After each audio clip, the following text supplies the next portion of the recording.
أشهد أن لا إله إلا الله.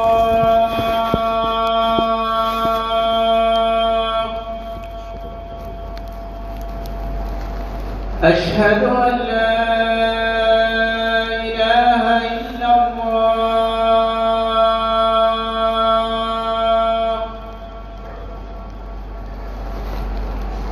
أشهد أن محمدًا رسول الله.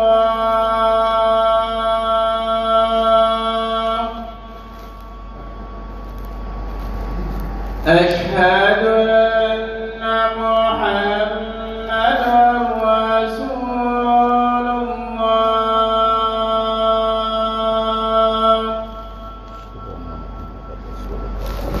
حي على الصلاة.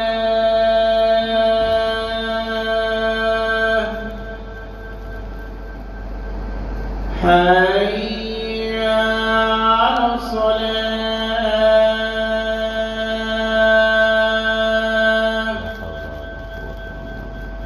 حي على الفلاح.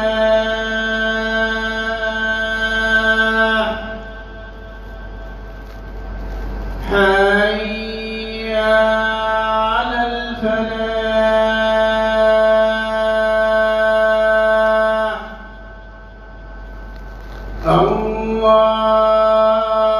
الله أكبر الله أكبر. لا إله إلا الله.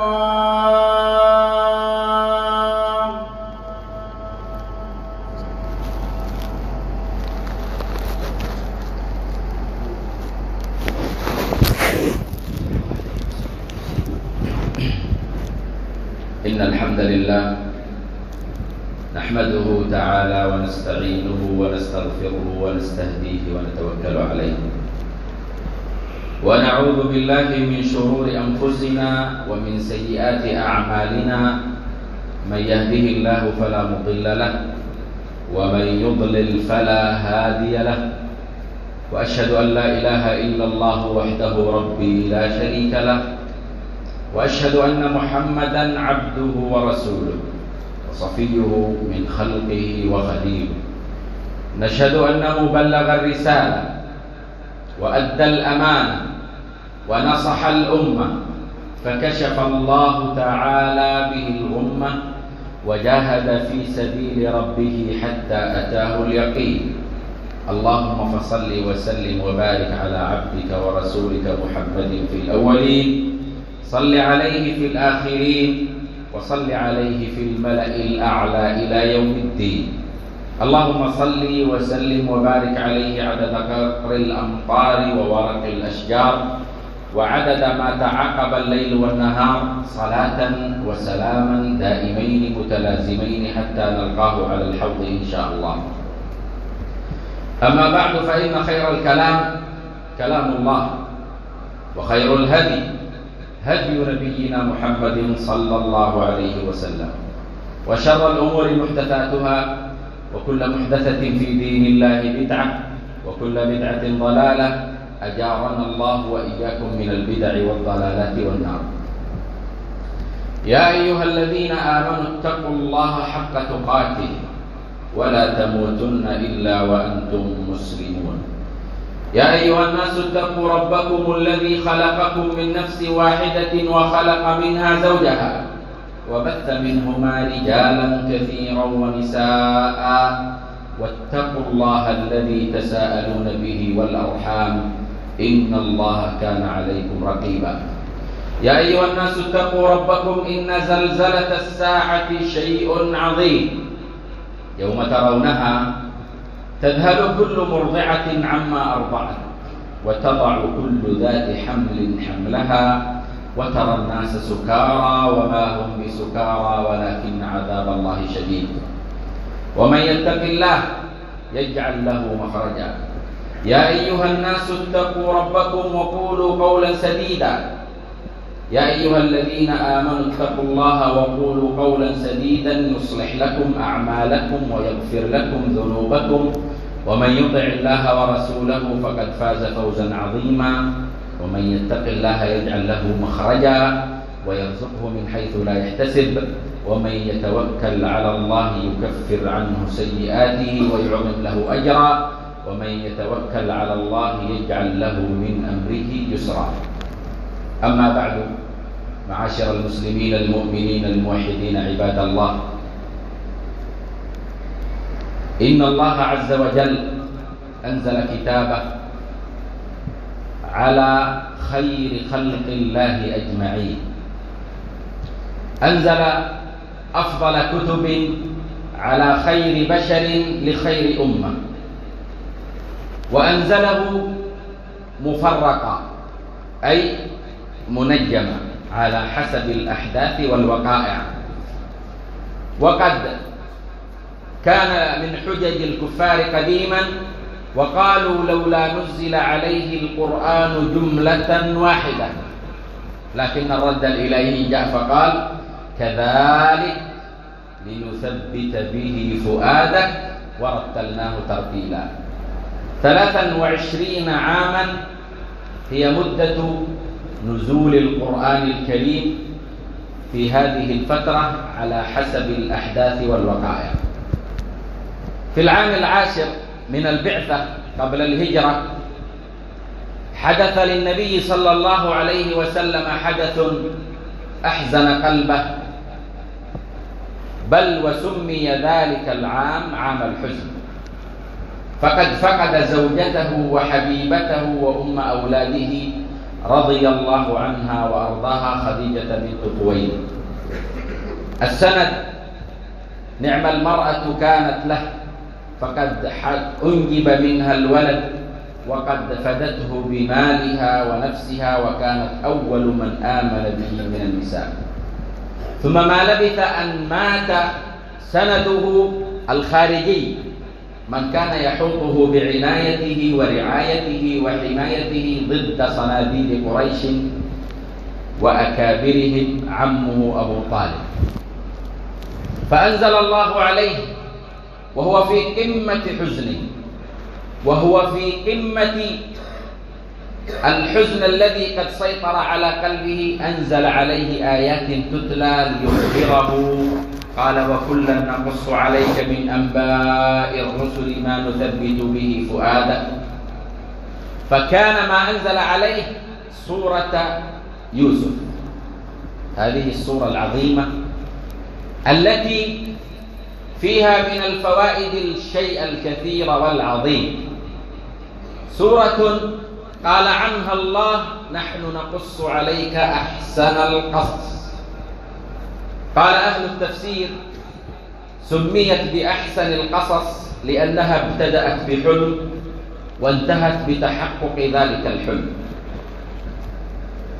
قص الله عليه في هذه السورة وكأنه يخبر نبينا محمد صلى الله عليه وسلم بعدة أمور، أن الفرج بعد الشدة آت لا محالة، وأن مع العسر يسرا. سنأخذ وإياكم بعضا من فوائد هذه السورة ومن الدروس المنتقاة من عظمة هذه السورة. إذ قال يوسف لأبيه يا أبت إني رأيت 11 كوكبا والشمس والقمر رأيتهم لي ساجدين. كان لنبي الله يعقوب زوجتين، زوجة أنجب منها 9 من الأولاد، وزوجة أنجب منها ولدين 2 هما يوسف عليه السلام وبنيامين أخوه. لما سئل النبي صلى الله عليه وسلم من أكرم الناس قال الكريم ابن الكريم ابن الكريم يوسف الصديق عليه السلام، فهو نبي ابن نبي ابن نبي. يوسف ابن يعقوب ابن إبراهيم ابن إسحاق ابن إبراهيم عليه السلام خليل الرحمن. في هذه الآية إذ قال لأبيه يا أبت ثمة لمحة تربوية ودرس في مدى التواؤم ما بين الابن ووالده، المساحة الموجودة ما بينهم فلا حواجز بين الأب والابن، الفضفضة بمعناها الحقيقي، وإخبار الأب بكل شيء دليل على نضج ورقي الأب واتساع فكره، وهذا الذي ينبغي أن نأخذ منه هذا الدرس، أن تكون قريبا من ابنك، حاوره، افتح له مساحة كبيرة، تكلم معه، دعه يقل كل ما في خاطره، وصحح له معوجا من مفاهيمه، أو قومه وشجعه إن كان فكره سويا. إذ قال يوسف لأبيه يا أبت إني رأيت 11 كوكبا والشمس والقمر رأيتهم لي ساجدين، قال يا بني لا تقصص رؤياك على إخوتك. هو يرى أن إخوته قد يكيدون له كيدا، وهذا ليس سوءا في تربيتهم بل من عمل الشيطان. قال فيكيدوا لك كيدا إن الشيطان للإنسان عدو مبين، أي لا تخبر. وفي هذه لا تقصص رؤياك على إخوتك فيها لمحة تربوية، لا تقصص رؤياك على إخوتك، لا تفصح عن أحلامك أمام من تعتقد أنهم سيكرهون ذلك لك. فكم من أمنية تحدث بها فأصبحت سرابا، وكم من هدف أخبر عنه فأصبح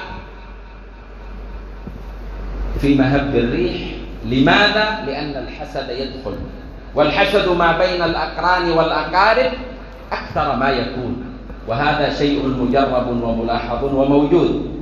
فيا صاحب الأمنية اجعلها ما بينك وبين ربك، وخطط لها وارم لها السهم، وسيصل هدفك، وستصل إلى الهدف المقصود بعون الله وتوفيقه. فلا داعي لأن تخبر، لأن النبي صلى الله عليه وسلم قال استعينوا على قضاء حوائجكم بالكتمان فإن كل ذي نعمة محسود. والحسد فطرة في بني الإنسان، فطرة زرع الحسد ونهانا عنه الله عز وجل في كتابه، ونهانا عنه رسوله، لأنه خلق موجود في كل شخص منا إلا الأنبياء. فالمرء السوي يكبته ويكبح جماحه ويمنع نفسه عنه، والمرء الشقي يطلق العنان لنفسه ويعيش في هم وغم، بل ويصل به الأمر إلى التفكير إلى الانتقام من الشخص المحسود كما فعل إخوة يوسف. وكذلك يجتبيك ربك ويعلمك من تأويل الأحاديث ويتم نعمته عليك، إلى أن قال إذ قالوا ليوسف وأخوه أحب إلى أبينا منا ونحن عصبة إن أبانا لفي ضلال مبين. وصل بهم حسدهم وحقدهم على أخيهم ومحبة أبيهم له أن اتهموا أباهم بالضلال المبين وهو نبي من أنبياء الله. بل وصل بهم الحسد إلى أن قالوا اقتلوا يوسف. أيصل الحسد يصل بالحاسد إلى أن يفكر بالقتل؟ نعم، إذا ما سيطر على فكر الإنسان. كم من شخص أسفك دمه أو سفك دمه نتيجة لحسد حاسد وحقد حاقد.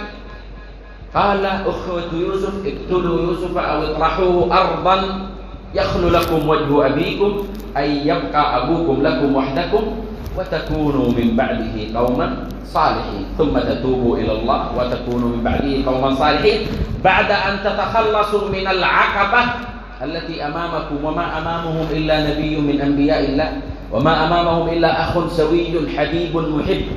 لكن الحسد إذا دخل إلى الإنسان وعشعش في صدره وقلبه قلب حياته إلى سوء وخبث ومكر وإلى ما غير ذلك. إذ قال اقتلوا يوسف أو اطرحوه أرضا يخل لكم وجه أبيكم وتكونوا من بعده قوما صالحين. قال قائل منهم، هذا الأخ من إخوته، قال اقتلوا يوسف، اذبحوه مرة واحدة. القائل الآخر قال قائل منهم لا تقتلوا يوسف، وألقوه في غيابة الجب، ألقوه في بئر، دعوه يجوع ثم يعرى ثم يتعرض للبرد ثم لا أحد ينقذه فيموت عدة موتات. هكذا الحسد يفعل، نعم وربما أكثر. ألقوه في غيابة الجب يلتقط بعض السيارة إن كنتم فاعلين. ثم جاءوا إلى أبيهم بالكلام الطيب اللين، قالوا يا أبانا ما لك لا تأمنا على يوسف وإنا له لناصحون، أرسله معنا غدا يرتع ويلعب وإنا له لحافظون. قال إني ليحزنني أن تذهبوا به، كان متعلقا شدة التعلق به. قال إني ليحزنني أن تذهبوا به وأخاف أن يأكله الذئب وأنتم عنه غافلون. قالوا لئن أكله الذئب ونحن عصبة إنا إذا لخاسرون.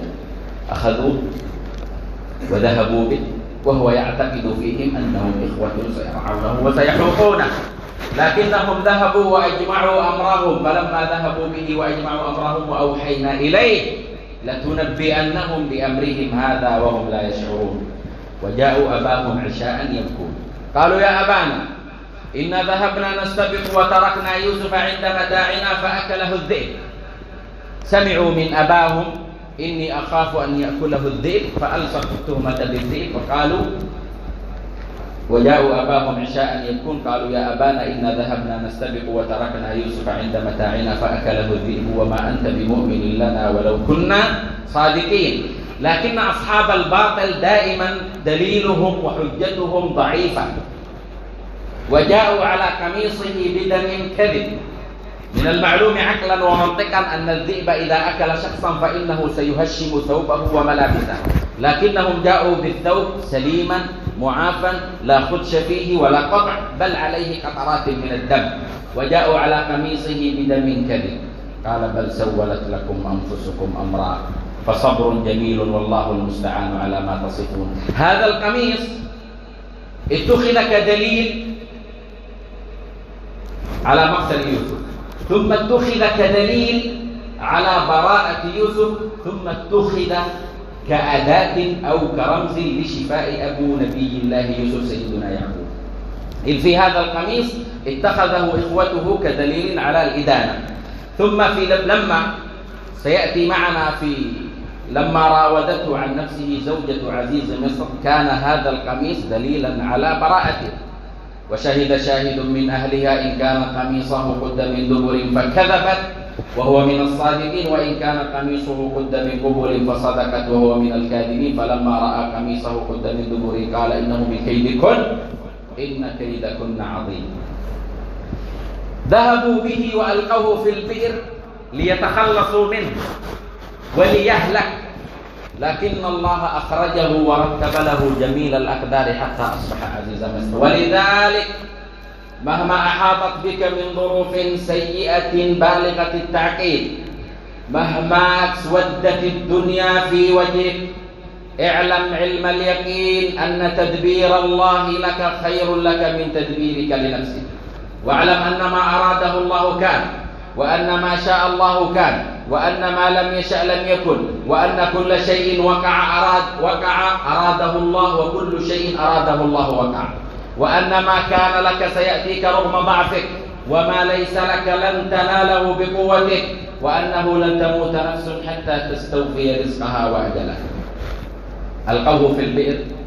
أحوج الله القافلة التي تسير أن تنزل مع أن البئر الذي وضع فيه بئر مهجورا، ولكن القافلة التي عدت قافلة كانت لا تمشي في هذا الطريق عادة، فوجدت بئرا واعتقدت أنه يوجد فيها ماء.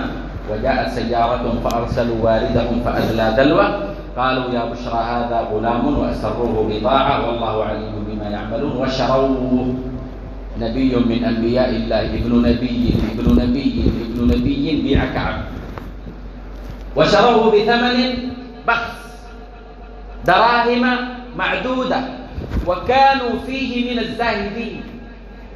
قيمتك الحقيقية ليس عند البشر، قيمتك الحقيقية عند رب البشر. فقد تجد من يغمطك حقك وقيمتك وجوهرك، لكن الله عز وجل في سابع سماء يعلم من أنت عنده وما مقدارك وما حجمك وما قيمتك الأساسية. فنبي بيع كأسير وكعبد. أحوج الله القافلة لكي تخرجه من البئر، فخرج وبيع كعبد بعد أن كان في بيت أبيه وفي دلال أمه وفي حضن أبيه وهو طفل خرج ليباع كعبد وكأسير. خرج فشاء الله وقدر الله على عزيز مصر أن يكون عقيم الذرية لكي يتبناه ويأخذه. تقدير وتدبير رب العباد فيه العجب العجاب لمن أمعن النظر في ذلك. أخذه وقال في الآية وشروه بثمن بخس دراهم معدودة وكانوا فيه من الزاهدين. وقال الذي اشتراه من مصر أكرمي مثواه، فراسة أن هذا سيكون له شأن. أكرمي مثواه عسى أن ينفعنا وقد نفع أمة بأكملها أو نتخذه ولدا. وكذلك مكنا ليوسف في الأرض ولنعلمه من تأويل الأحاديث. والله غالب على أمره. والتضع تحت هذه العبارة 1000 خط. والله غالب على أمره، ما أراده الله سيكون ولو وقفت كل قوى الدنيا، وما لم يرده الله لن يكون ولو كانت معك الدنيا. والله غالب على أمره ولكن أكثر الناس لا يعلمون. ثم جاء إلى محطة ابتلاء ثانية، ابتلاء حسد الإخوة، ثم الإلقاء في البئر، ثم الخروج وبيعه كعبد، ثم لما شب يافعا وأصبح مراهقا وأصبح في قوة الشباب تعرض عليه الفتنة. من امرأة جمعت الجمال والمال والحسب والنسب والأمان، نسبة الأمان 100%، لن يفضح أبدا، لن يفضح في داخل قصر وموجود. ومن سيفضحه وربته أي زوجة العزيز مصر هي من طلبت منه ذلك، لكنه كان عفيفا. والعفة ليست في النساء فقط بل هي في الرجال أيضا. هي في المرأة خلق عظيم وفي الرجل مكرمة له. وراودته التي هو في بيتها عن نفسه وغلقت الأبواب وقالت هيت لك، قال معاذ الله إنه ربي أحسن مثواي إنه لا يفلح الظالمون. ثم لما لم يعمل هذا اتهم تهمة ما يمكن أن يطلق عليه في يومنا هذا، تهمة التحرش. نبي من أنبياء الله يتهم بهذه التهمة وهو بريء منها، بل ويسجن بسبب هذه التهمة، بل ويظل 7 سنوات بهذه التهمة مرميا في السجن. ألم يشاء الله أو ألم تشاء قدرة الله أن تخرجه؟ بلى، لكن في دخوله للسجن سيخرج منها إلى مقام أعلى وأعظم. هذا تدبير الله، هذه قدرة الله. قال ربي السجن أحب إلي مما يدعونني إليه وإلا تصرف عني كيدهن أصب إليهن وأكن من الجاهلين. فاستجاب له ربه فصرف عنه كيدهن إنه هو السميع العليم. ثم بدا لهم من بعد ما رأوا الآيات ليسجننه حتى حين. دخل السجن نبي الله ابن نبي الله ابن نبي الله ابن نبي الله بتهمة كاذبة زائفة وحبس 7 سنوات. هل هذا دليل على إذا لم يكن هذا دليل على أن امتحان الله لعباده ولأصفيائه ولأنبيائه؟ وإلا كيف سيكون لنبي ابن نبي يتهم في مثل هذه التهمة ثم يدخل السجن؟ لكن تدبير الله وتمحيصه لخلقه يشاء لهم ويقدر لهم أحسن الأقدار لكي يخرجوا ويكونوا على قد المسؤولية. دخل السجن ودخل معه السجن فتيان، قال أحدهما إني أراني أعصر خمرا، وقال الآخر إني أراني أحمل فوق رأسي خبزا تأكل الطير منه، نبئنا بتأويله إنا نراك من المحسنين. رأوا فيه أنه من أهل الإحسان وهو في السجن، ثم لما خرج وأصبح عزيز مصر قيل له ذات المعنى إنا نراك من المحسنين. وكذلك أهل المعدن الطيب لا تتغير ظروفهم ولا أخلاقهم ولا أصلهم في الشدة أو في الرخاء. دخل السجن ثم شاء الله أن يأتي هذان الرجلان فيستفتيانه فيفتيهم ثم يخرجان، وقال اذكرني عند ربك. كان نظام السجن من رمي في السجن ينسى، لا محاكمة ولا محامي ولا محكمة ولا جلسة. قال اذكرني عند ربك، أنا جلست في السجن وبقيت في السجن عدة سنوات، اذكرني عند ربك أي اذكرني عند الملك وأخبرني. فأنساه الشيطان ذكر ربه فلبث في السجن بضع سنين، والبضع ما بين 5 سنوات إلى 10 سنوات. وقال أهل التفسير أن المدة التي مكثها من 7 إلى 8 سنوات. فأنساه الشيطان ذكر ربه فلبث في السجن بضع سنين. هل ينسى الله أصفياءه في أوقات الشدة؟ لا. هل أولياء الله يبقون في المحن طول عمرهم؟ لا، لكل شدة مدة، وإن مع العسر يسرا، إن مع العسر يسرا. تسللت رؤيا وحلم إلى عقل ودماغ عزيز مصر، فرأى رؤيا في المنام، كانت هذه الرؤيا سبب لخروج نبي الله يوسف من السجن. وقال الملك إني أرى 7 بقرات سمان يأكلهن 7 عجاف و7 سنبلات خضر وأخرى يابسات يا أيها الملأ أفتوني في رؤياي إن كنتم للرؤيا تعبرون. المحيطين به قالوا أضغاث أحلام. هذا كلام ليس له أي معنى ولا له أي تفسير، وما نحن بتأويل الأحلام بعالمين. وقال الذي نجا منهما الذي كان معه في السجن وادكر بعد أمة أنا أنبئكم بتأويله فأرسلون. يوسف أيها الصديق أفتنا في 7 بقرات سمان يأكلهن 7 عجاف و7 سنبلات خضر وأخرى يابسات لعلي أرجع إلى الناس لعلهم يحذرون. فأخبرهم بالتأويل. قال الملك ائتوني به. الهامة والقامة العلمية والشخص المتخصص نريده. قال الملك ائتوني به. فلما جاءه الرسول قال ارجع إلى ربك فاسأله ما بال النسوة. لم يقل له ما بال زوجتك التي اتهمتني، لكن خطاب النبي يوسف عليه الصلاة والسلام كان أرقى، فقال ما بال النسوة التي قطعن أيديهن إن ربي بكيدهن عليم. قلنا ما خطبكن إذ راوتن يوسف عن نفسه جيء به. قلنا حاشا لله ما علمنا عليه من سوء.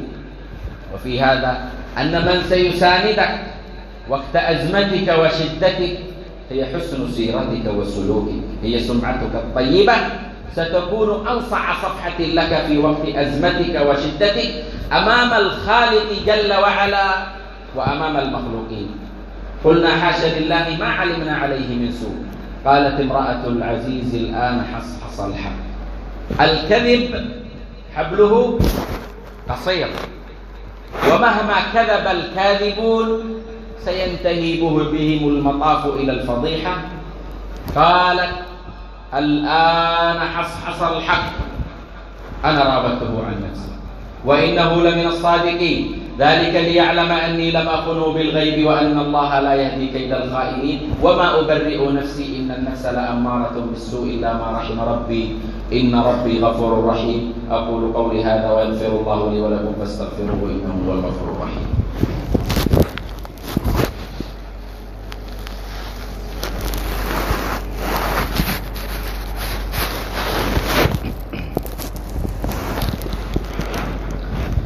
الحمد لله وكفى، وصلى الله وسلم على عباده الذين اصطفى وعلى آله وأصحابه الغر الميامين أولي النهى ومن اتبع آثارهم واقتفى إلى يوم اللقاء. ثم أما بعد، إن الحديث عن سورة يوسف وعن الآيات والعبر والعظات التي فيها لا تكفيها خطبة أو خطبتين، بل تحتاج إلى سلسلة للوقوف على كل فائدة فيها، حيث يقول الإمام ابن القيم رحمه الله تعالى إن في سورة يوسف أكثر من 1000 فائدة.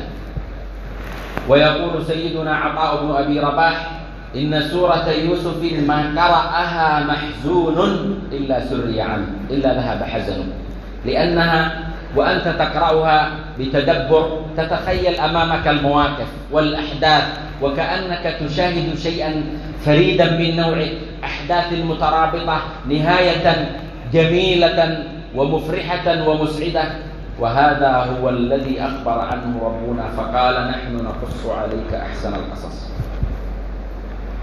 بعد أن خرج من السجن وأصبح عزيز مصر، جاءت البلاد المحيطة بمصر، أما مصر فقال: اجعلني على خزائن الأرض، وهي المقصود بها هذه الدولة المباركة، إني حفيظ عليم. لما جاء من حول مصر أكلتهم هذه الدولة وأعطتهم، وقد كانت ولا زالت دولة الخير والعطاء. فهذه الدولة هي من كانت تلبس الكعبة الشريفة كسوتها، وهي من كانت ترسل الطعام لفقراء المدينة، وهي من أرسلت المعلمين والأطباء والمتخصصين إلى القطر العربي بكله، ولا ينكر هذا الفضل إلا جاحد. لما أصبح عزيز مصر جاء إخوة يوسف فدخلوا عليه فعرفهم وهم له منكرون، لم يعرفوه.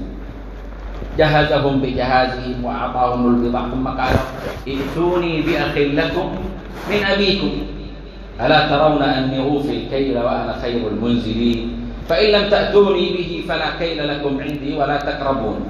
ذهبوا فلما وجدوا بضاعتهم ردت إليهم تناقشوا مع أبيهم: يا أبانا بضاعتنا ردت إلينا ونمير أهلنا ونحفظ أخانا. ولننظر إلى هذه الكلمة، وقت المصلحة يتغير الخطاب، وهذا شأن بني البشر. لما كان هناك مصلحة قالوا: أرسل معنا أخانا نقتل. لكن لما حدثت السرقة قالوا: إن ابنك سرق، فلم يعد لهم أخا بل أصبح ابنا لك. وهكذا خطاب المصلحة يتغير عند الكثير، فعندما يكون هو بحاجة يلين الكلام، وعندما يستغني يصبح الكلام آخر. فذهب أرسل معهم أخاهم، فلما وصل قال: إني أنا أخوك فلا تبتئس بما كانوا يفعلون. وحصل أن طرح صواع الملك الذي هو القدح الذي كان يقيسون به. كذلك كدنا ليوسف ما كان ليأخذ أخاه في دين الملك إلا أن يشاء الله وفوق كل ذي علم عليم.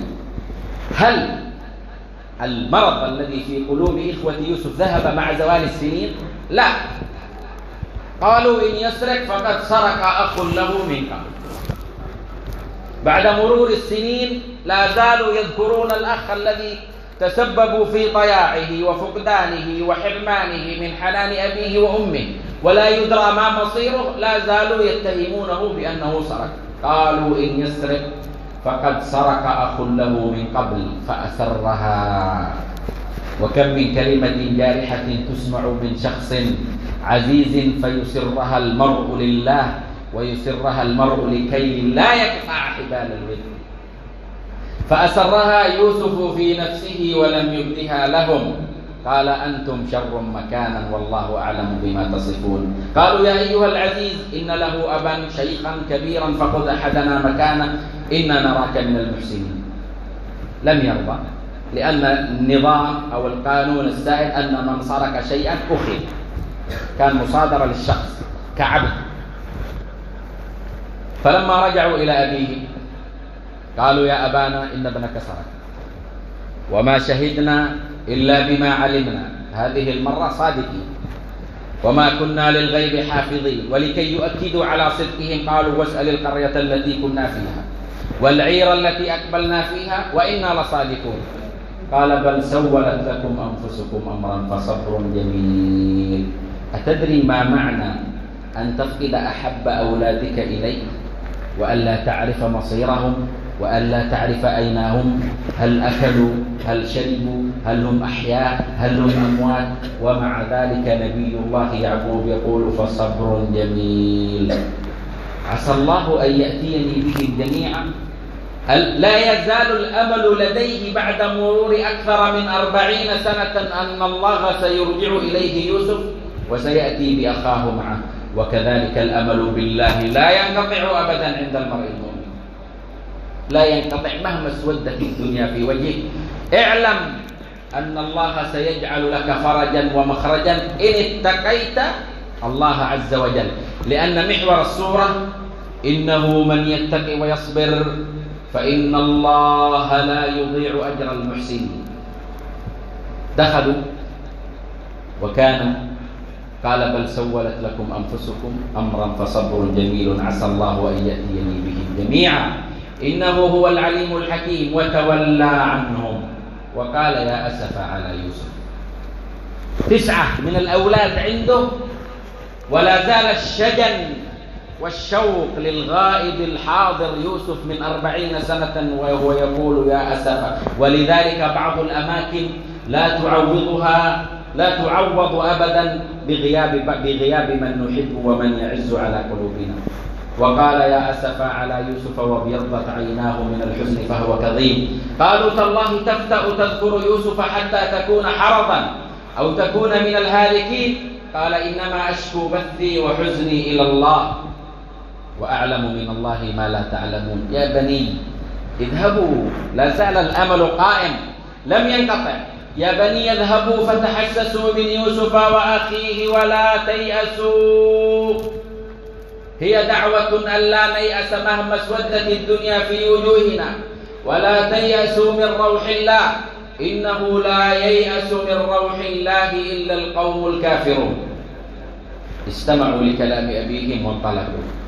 فلما دخلوا عليه وهو من هو في الأبهة والملك والمقام العالي والمقام الرفيع وهم من هم. فلما دخلوا عليه قالوا يا أيها العزيز مسنا وأهلنا الضر وجئنا ببضاعة مزجاة فأوف لنا الكيل وتصدق علينا. هم في قلة وفي ذلة وهو في المقام الأعلى والأرفع والأسمى. إن الله يجزي المتصدقين. لم يعايرهم ولم يشتمهم ولم ينقم عليهم ولم يتكبر عليهم، بل قال هل علمتم ما فعلتم بيوسف وأخيه إذ أنتم جاهلون. أعمالهم كلها سماها جهل. إلقاؤه في البئر ثم التسبب ثم شتمه ثم كراهيته والحسده وحقدهم عليه سماه جهل. قالوا أئنك لأنت يوسف؟ قال أنا يوسف وهذا أخي قد من الله علينا إنه من يتقي ويصبر فإن الله لا يضيع أجر المحسنين. قالوا تالله لقد آثرك الله علينا وإن كنا لخاطئين. قال لا تثريب عليكم اليوم، العفو عند المقدرة، يغفر الله لكم وهو أرحم الراحمين. اذهبوا بقميصي هذا الذي اتخذتموه يوما من الأيام كأداة لإثبات أنني قد مت وقد انتهيت، اذهبوا به. فما اعتقد أبي أنه أداة للموت سيكون أداة لحياة قلبه وإرجاع بصره. اذهبوا بقميصي هذا فألقوه على وجه أبي يأتي بصيرا وأتوني بأهلكم أجمعين. فلما فصلت العير قال أبوهم إني لأجد ريح يوسف. لم ينسى ولم ينقطع عمله بالله لولا أن تفندون. فلما أن جاء البشير ألقاه على وجهه فارتد بصيرا. قال ألم أقل لكم إني أعلم من الله ما لا تعلمون. ورفع أبويه على العرش وخروا له سجدا وقال ادخلوا مصر إن شاء الله آمنين. دعا لهذه البلاد ولأهلها ولمن دخل فيها بأنه من الآمنين، ورفع أبويه على العرش وخروا له سجدا. قال يا أبتي هذا تأويل رؤياي من قبل قد جعلها ربي حقا.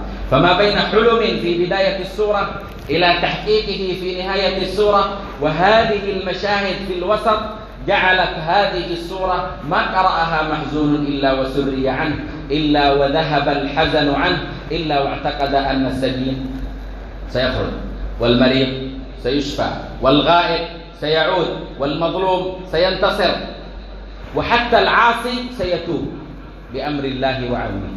وخروا له سجدا وقال هذا تأويل رؤياي من قبل قد جعلها ربي حقا وقد أحسن بي إذ أخرجني من السجن وجاء بكم من البدو من بعد أن نزغ الشيطان بيني وبين إخوتي. سمى كل ذلك أن الشيطان نزغ بينه وبين إخوته، وهذه هي أخلاق الكبار، أخلاق العظماء، أنه مهما حصل من مواقف نزغ من الشيطان، لكن بعضنا ونفسنا البشرية إذا أخطأ أحد في حقنا تعاظم ذلك عندنا وافتعلنا الحروب والمعارك الوهمية الجانبية، وهي لا تستاهل هذه الدنيا بأكملها أن نستنزف أنفسنا من الداخل بمعارك لا تفيدنا لا في ديننا ولا في دنيانا.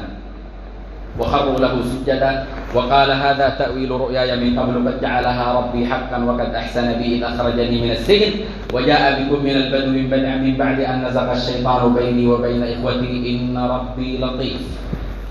الله لطيف، إن ربي لطيف لما يشاء إنه هو العليم الحكيم.